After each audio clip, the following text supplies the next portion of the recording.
go, Prime Fam. We got our trailer here. We need to drop it. But this is the trailer that proved that I need something for when situations like this arise, because the crank handle is broken. So we're gonna deal with that. It's gonna stay right there for now.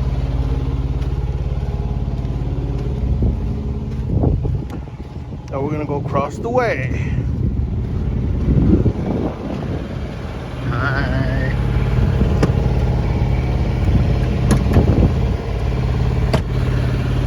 Alright.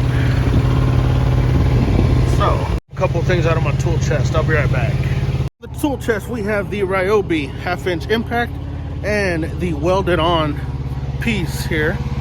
It's gonna be a little affrontrous to do here, but let me work on this real quick. I'll get back with you guys. Okay, so here we go. Process is simple. I put the old crank handle back on to slip this out into low gear. Has to be on low gear.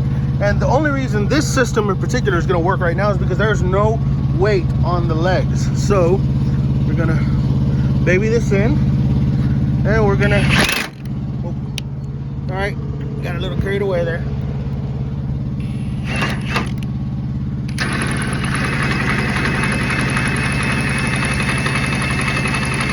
So since it's no weight, we can actually put it in high gear. Not high gear for the legs, for the landing gear. I mean high gear for the impact.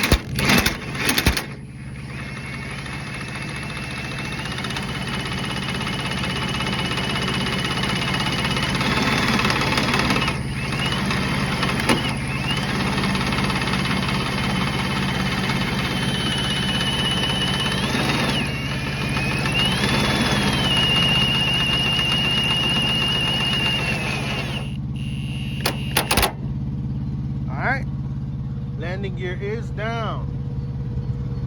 Now, this won't work with weight on the legs. So if I try to crank it up higher right now, it wouldn't work. So I'm gonna put this back on for them. So, attention, a new important message has arrived.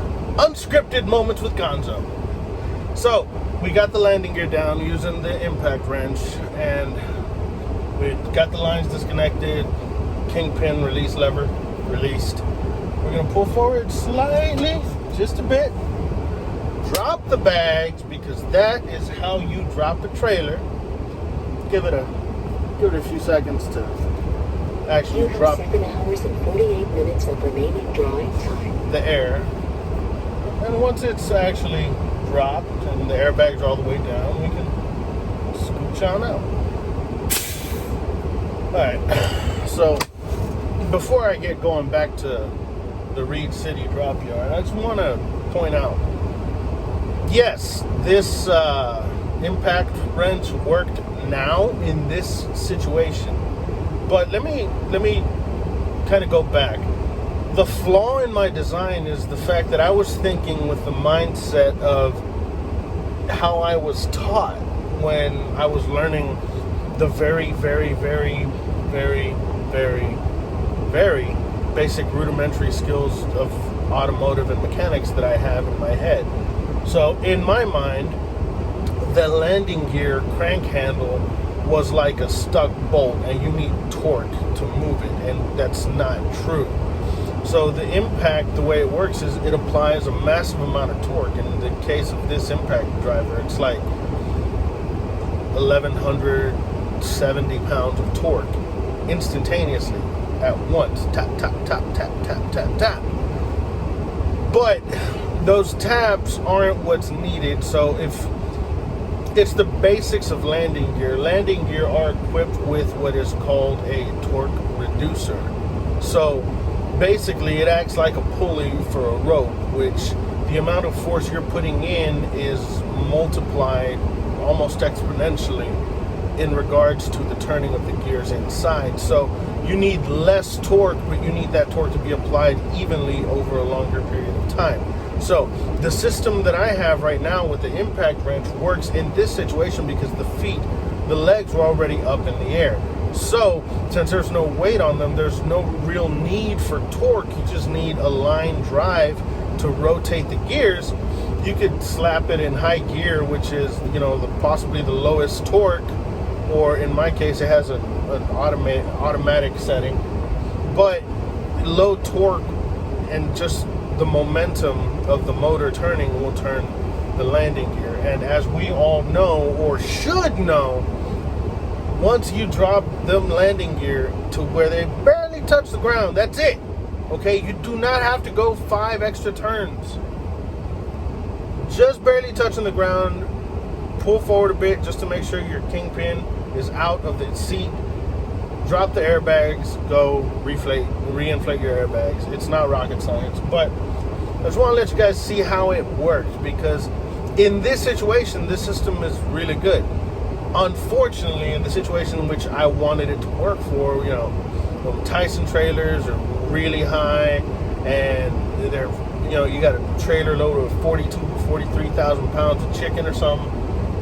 It's not going to work. So, that being said, I got big things on the way. And you guys will see that in the next video, or maybe the video after that, depending on how I feel. I've been dealing with a lot of depression-ish stuff, and it's not easy, but it's nothing that I'm not used to. It comes and goes in phases. This time it's been a little more extended, but I'm fine. You know, it's just stuff that I have to work out in my own head. So I haven't been posting much. I haven't been interacting with many people, but it is what it is. You know, we're working through it. And I need to be home really soon for reasons I won't talk about. But once I get home, I will show you guys what the next step in this process for using a tool or a machine to do that job of the landing gear, and only in certain situations, what that next step is. But for now, let's get back to Reed City Yard, pick up our loaded trailer, and get going back down to Tennessee, because once we unload in Tennessee, actually once we drop it in Tennessee, we will get a load going down to the house. But for now, let's get going. All right, peeps, we are going to get ready to roll here. Sorry about that. So you guys saw me drop that trailer that was empty and clean and full of fuel, by the way, over at the service partner in Reed City, Michigan. We picked up the loaded trailer from there, and this load is very, it's a nice load, man. It goes from Reed City, Michigan, down to Centerville, Tennessee. Only weighs about 10,000 pounds. What it is it's totes, like empty fluid, liquid totes, like for water or chemicals and stuff. But these are empty, so you know it ain't bad. All right, let the GPS get settled. Please drive to highlighted route. Yes, I know. I'm gonna set the Qualcomm, and of course Hood over here needs to take up the entire spot, but we got plenty of room. This rest area here was actually really kind of annoying last night, actually, because when I got here, it was about southeast on I-65 in 80 miles. Continue straight on I-65. Y'all didn't see that. She just likes interrupting me all the time. Anyway, when I got here around 3 a.m., the spots back there that, you know, well, the space back there where, you know, you're supposed to use to swing and get into the damn parking spot, there was trucks lined up all along it. And it was really annoying because there was like 6 open spots, but you couldn't get to any of them because there was trucks in front of them. So, yeah. But, you know, that's trucking. So, all the dead bugs.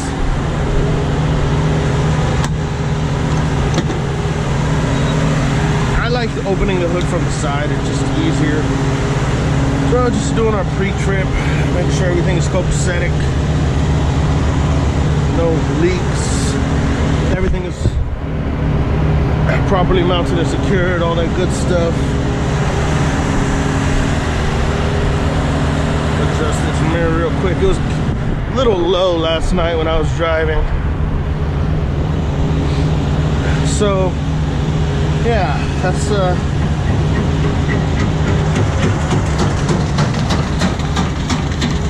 I bet you that guy hasn't even noticed his tires blown. I'm glad I got that on video, actually. I'm like, holy crap, am I about to die? But no. Just a dude rolling down the road with a blown tire. That's a weird banging. I'm used to hearing banging, you know, but usually it's, or some kind of flapping noise. Usually it's the straps from the flatbedders slapping across whatever they're hauling, you know, stuff like that. But this one sounded differently. All right. And we're good. Okay. Huh. I don't like this. So this is something that you don't really realize until like the moment you realize it. This airline here is loose. Looks like it may have been additional equipment. So I'm just gonna set it up here because you see this grinding here. You see it a little bit on the airline. Well, the airline will grind through with enough time. So I'm gonna set this right here and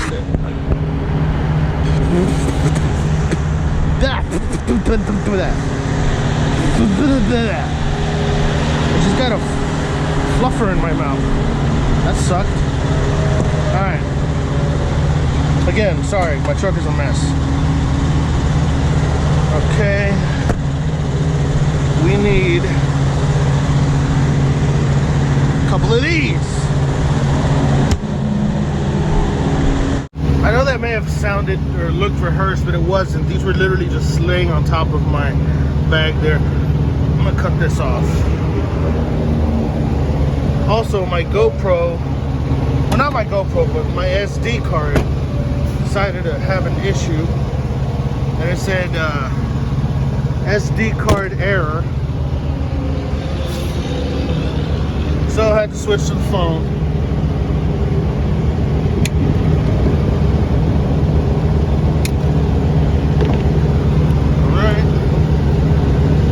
Way of doing it.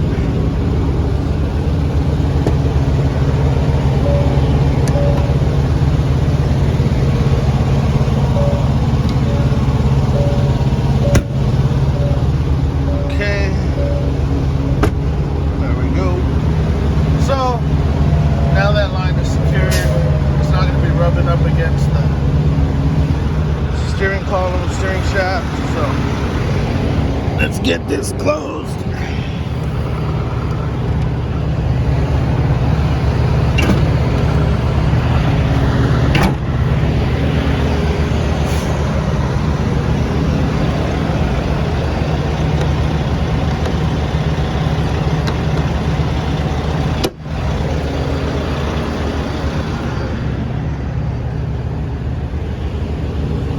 Little fluffy things are floating around everywhere. Now I'm kind of scared of them because I just got a mouthful of one earlier. Alright. So, while my GoPro was down,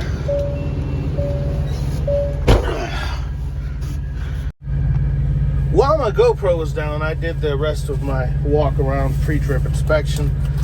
Checked the trailer tires, lock is in place, seals intact, all my tires look good, all that good stuff. I'll get that knocked out.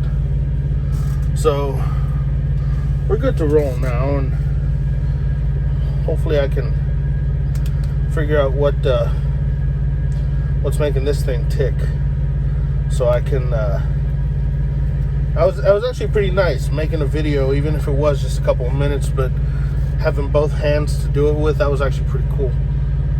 I don't know, maybe I'll look into getting a head mount like this for the phone, but I'd rather just do it with a GoPro. It's better quality, better field of view. And see, it's just acting weird. It's beeping. I don't know why. So, yeah. I'm going to leave it on, though, because I'm going to get that video that I just shot right now. Alright, so, also, Sunkissed Strawberry Lemonade. I'm as ashamed of myself as I am, because I'm very adamant about only drinking zero drinks, like Coke Zero, Dr. Pepper Zeros, stuff like that. If I see this, I have to drink it.